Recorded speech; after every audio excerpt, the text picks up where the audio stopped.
I'm with Prince Bell. We rocking with Keeping It Real Sports, and we gonna be on this. We gonna be on a lot of times. I love the platform. Check in. It's the new wave. Like, follow, subscribe, and do all that good stuff.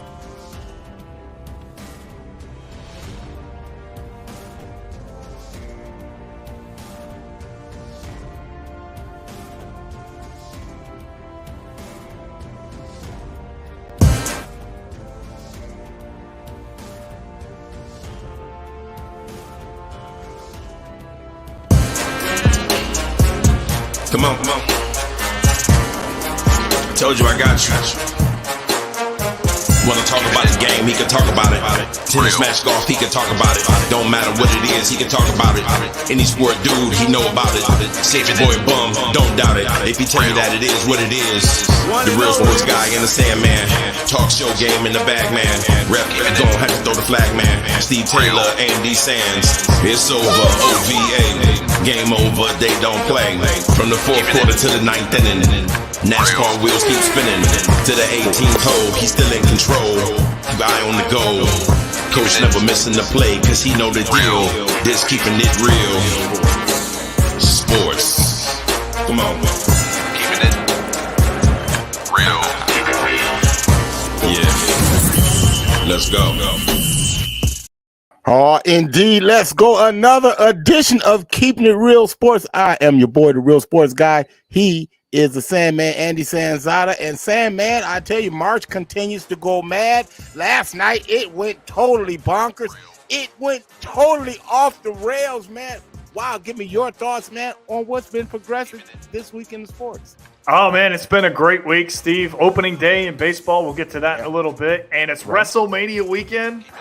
You know we got to talk about that. Boy, you got to be giddy for that, don't you? You know I am.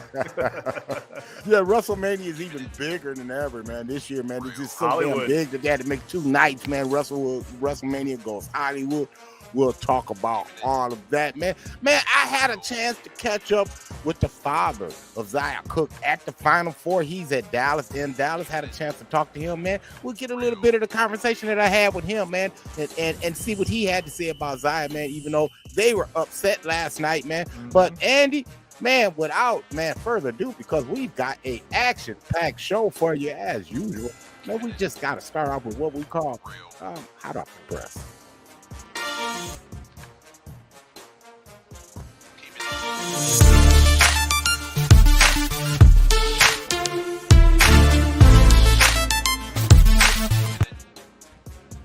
All right, partner. Well, it doesn't get any hotter than 1:30 in the morning, right? Right. So at 1:30 this morning, the NBA and the players tentatively have agreed to a new collective bargaining agreement. Is this a good thing?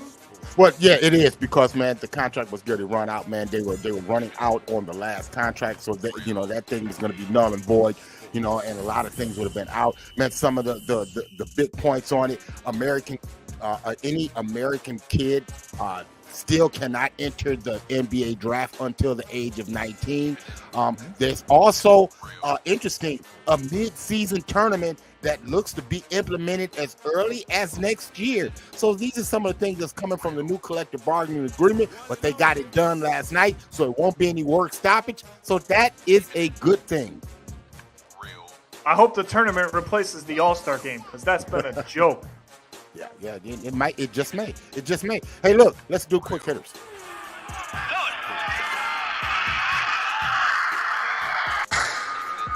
Quick hitters.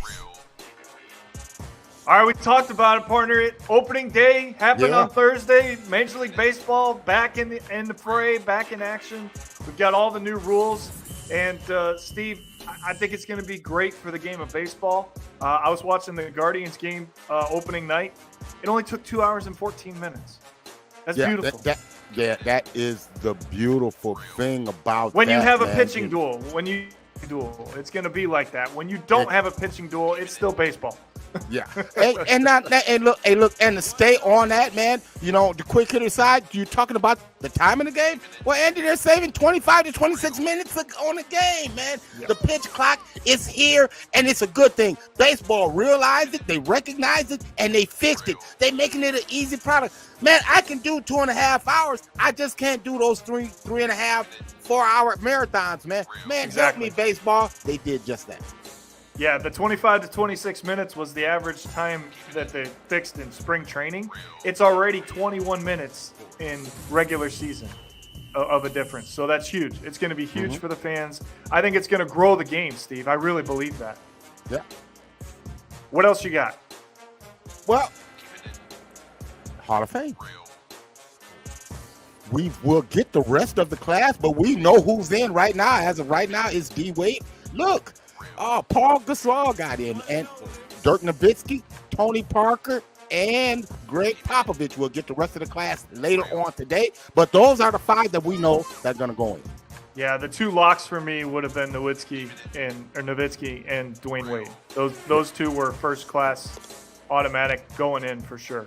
But hey, I mentioned it earlier. It's WrestleMania weekend, right? We got 2 fantastic nights starting tonight. They're going to kick things off with a major match, Steve. John Cena and the United States champion Austin Theory will start night 1 tonight.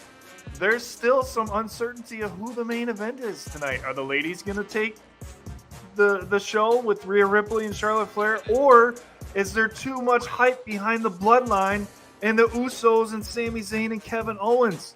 We'll have to wait and see who the main event is tonight. Tomorrow night, we know the main event, right? Everybody's been waiting for this ever since Cody Rhodes won the Royal Rumble. All roads lead to WrestleMania, and he will take on Roman Reigns. It'll be interesting, Steve, to see what they do with this, because Roman Reigns has a chance to be the champion for 1,000 consecutive days if he goes on to win that match.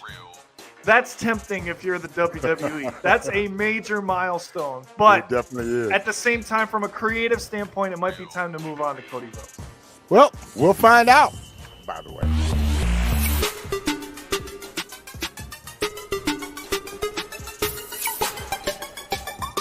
Oh, by the way. All right, partner. Oh, by the way, did you know that players in the NFL are back to getting to wear the number 0? They made this announcement earlier this week. This is exciting for the players. It might be exciting for the fans, too, that like to purchase the jerseys.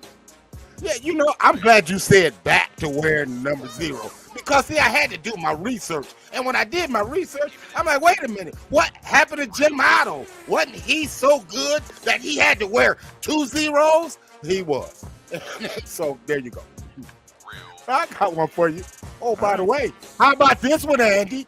Connor McDavid, Connor Mc300, man, they have 3 players on that team that has to cost 300 goals, man. Man, that ain't fair, man. It's not fair. And if they could just get some goaltending, they could win a Stanley Cup in the process. Oh, by the way, Steve, it's not only Final Four weekend, it's Frozen Four weekend. I'm excited about this. Minnesota will take on Boston. Quinnipiac will take on Michigan. In my opinion, partner, it's going to be an all Big Ten national championship. Well, oh, by the way, did you know that the Bruins clinched the President's Trophy? On pace for the NHL record 63 wins to tie the Canadiens. Man, the great 76-77 Canadiens. Just saying, bro. Who went on to win the Stanley Cup, by the way. So that whole the President's Team trophy doesn't win the Stanley Cup thing, that might be going out the window. Yeah, well, could be. I tell you what else is starting to go out the window. The road to the Final Four. Let's do it.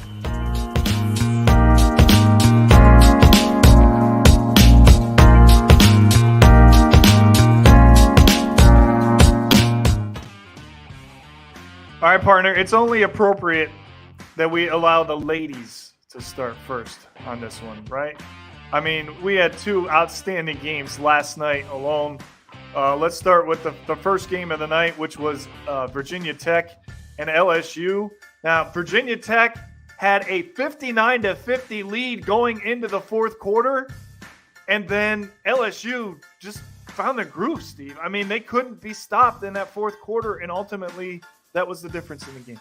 No, it was Bayou Barbie. That's what happened. I'm talking about Angel Reese. Bayou Barbie showed up, said, it's time for me to demonstrate what I do and dominate. That's exactly what she did. The headline has it right. LSU, no, it should say Bayou Barbie dominates the fourth quarter en route to LSU making their very first NCAA final. And then what I want you to do, Andy, is let this marinate just for a second. I want you to think about this. Kim Mulkey goes from Baylor, where she's won national championships, turned around LSU, a team that only won 7 games the year before she got there. She gets there and in 2 years turns that program around to where they're making a Final Four appearance. No, a national championship appearance. Great job, Kim Mulkey, and those ugly clothes you be wearing.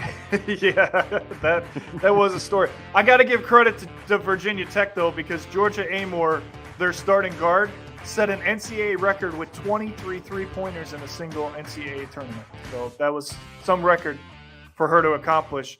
I honestly thought Virginia Tech was going to win, Steve, because of the matchup with Kitley on the inside, Amor shooting on the outside, but they just ran out of gas in the end. And like you said, LSU found a way to get Reese more involved, and that was the difference in the game. Bayou Barbie delivers. Did you hear the story this week about all the guys that have been sliding into her DMs because of what you just called her? The Bayou Barbie? They well should be, man. They well should be, you know. And then, Andy, the shocker of the night has to be this one, man. Iowa, man. They take the last train to Clarksville en route to the national championship game. How you like that one, Andy? You like that We've one? been telling everybody all season, Steve, that Caitlin Clark is the best player in the country. Aaliyah Boston gets all the talk. She gets all the hype. She won Player of the Year last year, but that was last year. Yeah. Caitlin Clark might be going down as one of the best female basketball players to ever play when it's all said and done, Steve Taylor. Yeah, but man, my hat's off though, man, right now to the Toledo one, man, who really showed up and literally carried South Carolina. I'm talking about Zia Cook. Zia Cook carried that team. Andy, you were texting me throughout the game. You like, Steve, she's literally single-handedly kept them in that first half. You know, and it's just, man, it is a little disappointing to be able to, you know, to have to talk about her in where she wraps up her career in this regard. But man, I mean, what a great effort from her, man. Hey, look, I had a chance to catch up with her dad, man. You know, and I had the chance to ask him about Zia, things that she's strong on, in particular her faith, and in the pressure that she's been under, and in the pressure that the family has been under. Because, man, when you're on this kind of run, Andy, it's not just you. It's the entire, man, support system that feels that pressure. I had a chance to talk to Stratman Cook about this, man. And, man, let's listen to some of the things that Stratman had to say about Zia. Brother Cook, talk about some of the pressures and the struggles that Zia's gone through this process. She has exhibited true faith. And what she talks to me about is Dad, we have to have true faith. I know she tells me all the time, Dad, I know I put the work in. And I know that I'm a hard worker. And she thanks me and she thanks her mother for implementing that into her, the work ethic that we have implemented into Zia. And through that and through her true faith, Zia's time is here. And she's going to prove to the whole world her hard work and dedication come Friday night.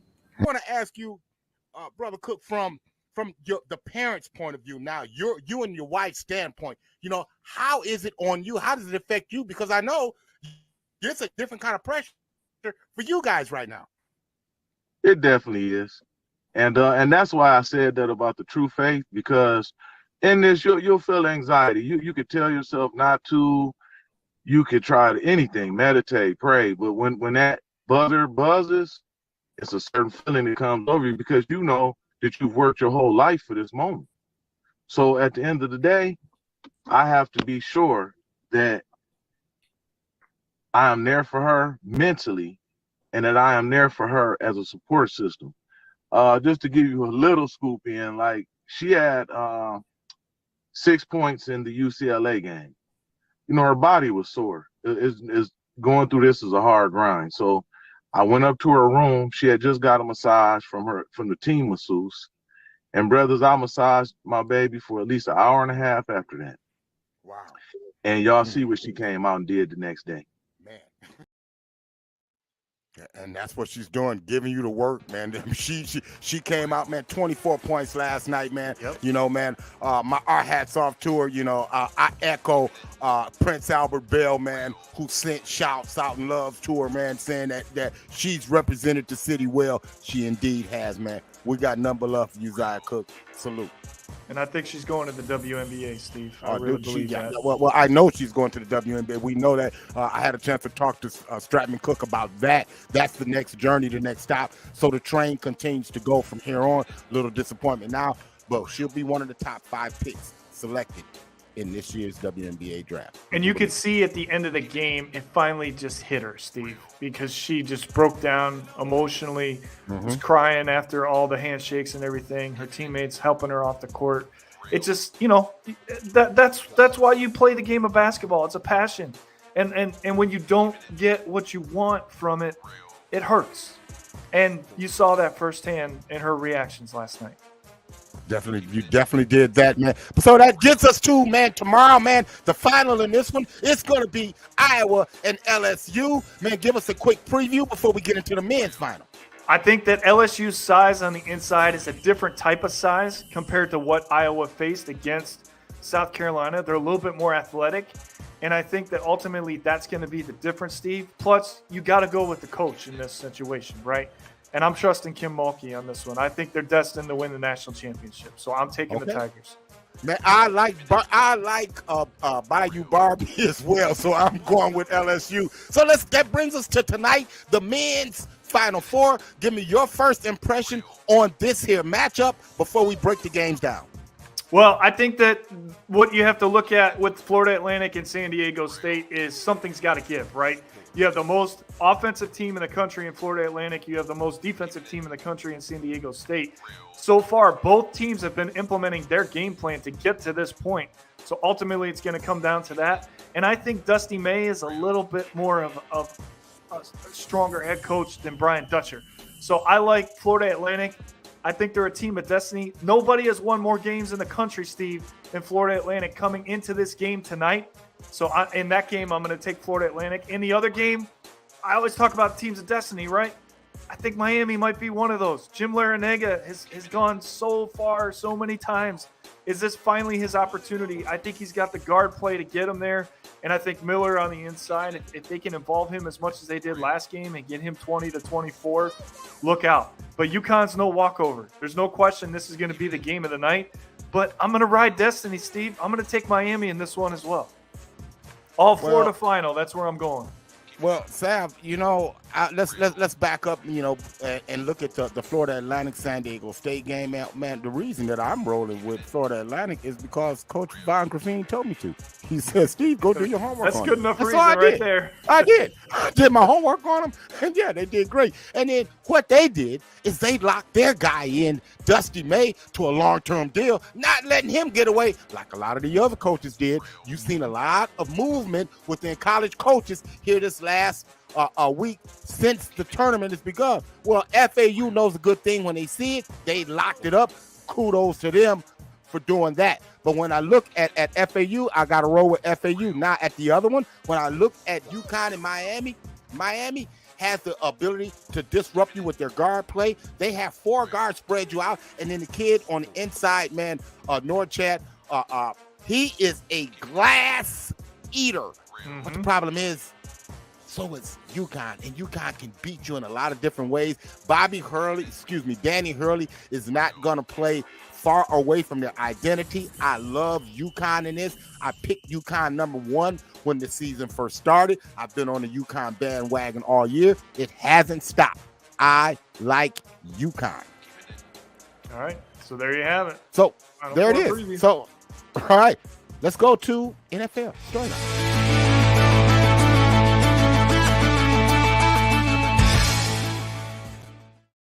Steve, this just isn't going to go away until something happens with a contract or a trade. Okay?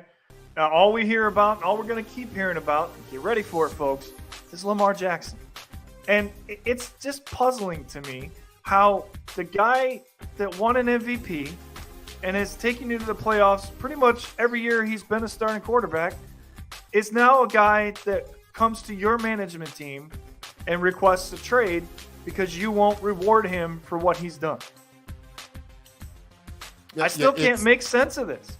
Well. Here's now you've got at the owners' meetings, you got owners starting to speak out, man. Arthur Blank in particular, man, starting to talk about, man, questioning his health and how he's missed the last couple of years, and even questioned whether if he was really hurt. Which, man, Lamar fire off a couple of tweets, man, defending himself, man, which I really don't like.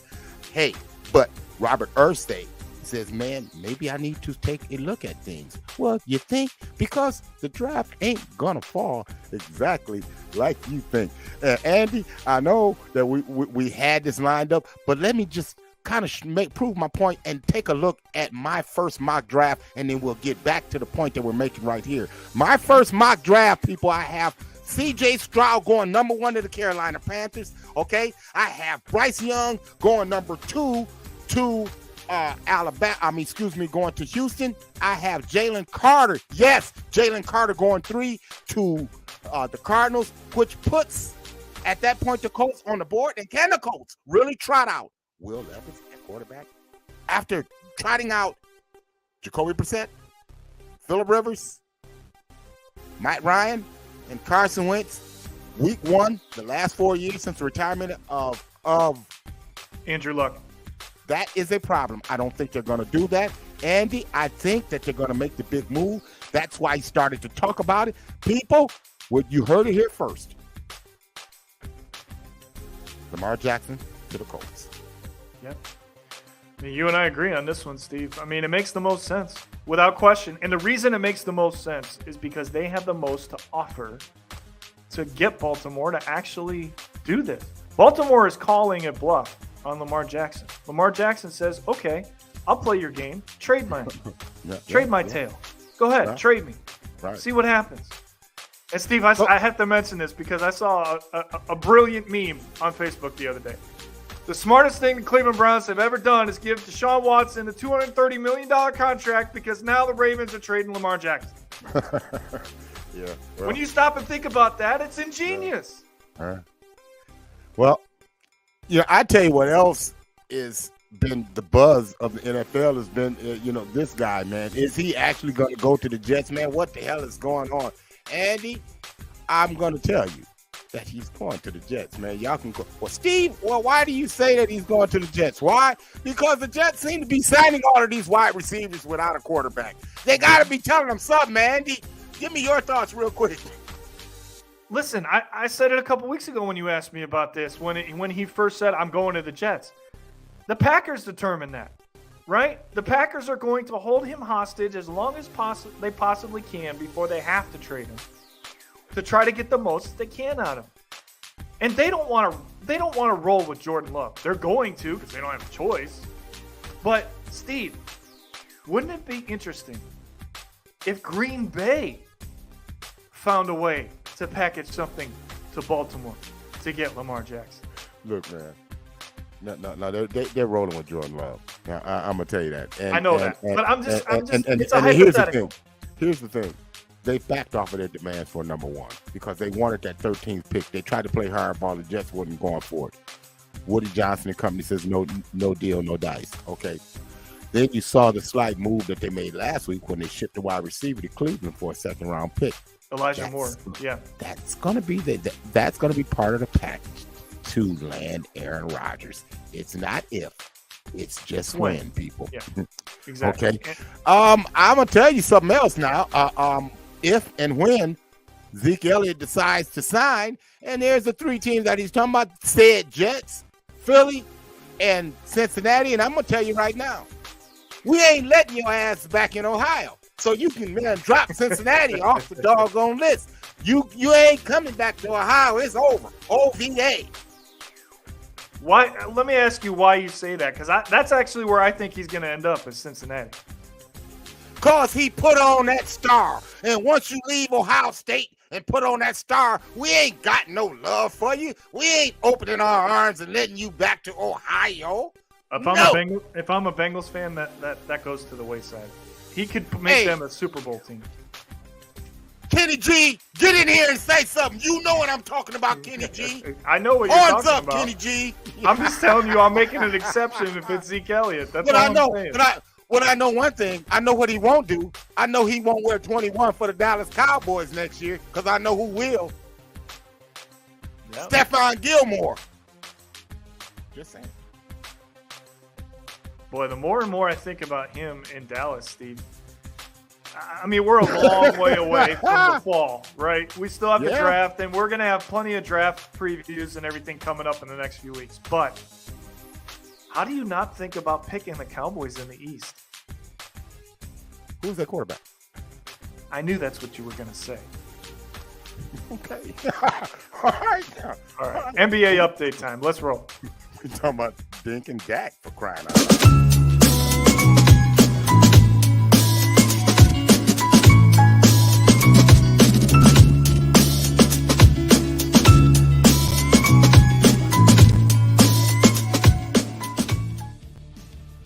All right, Steve, it's back this week. We had to pick a team of the week because they're red hot ever since Ja came back. You can't beat them. And now they're looking like the team that you probably would put into the finals in the Western Conference. It's once again the Memphis Grizzlies. Well, yeah, man. See that? Wait. See that, Shauna? There you go. Thank you, Shauna. I appreciate that, girl. That's what I'm talking about. Look here. The team of the week indeed is the Grizzlies, man. They've got that mojo back, man. Ja Morant, but I'm going to tell you what, people. The blueprint is being drawn on how to defend them. Ja, you're going to have to learn how to get shots in the mid-range game. But Jaren Jackson is beastie, people. He has come alive, and he is the reason why these guys are right now our team of the week. What is it, 7 or 8 in a row that they won? Yeah. All right, Andy, so let's get to our countdown this week, man. Our number 5 team this week is the Boston Celtics, man. And I tell you what, man, they have been on a slump, but a lot of that has been because of Robert Williams. Robert Williams returned, and you saw them trounce Milwaukee the other night in Milwaukee. Yes.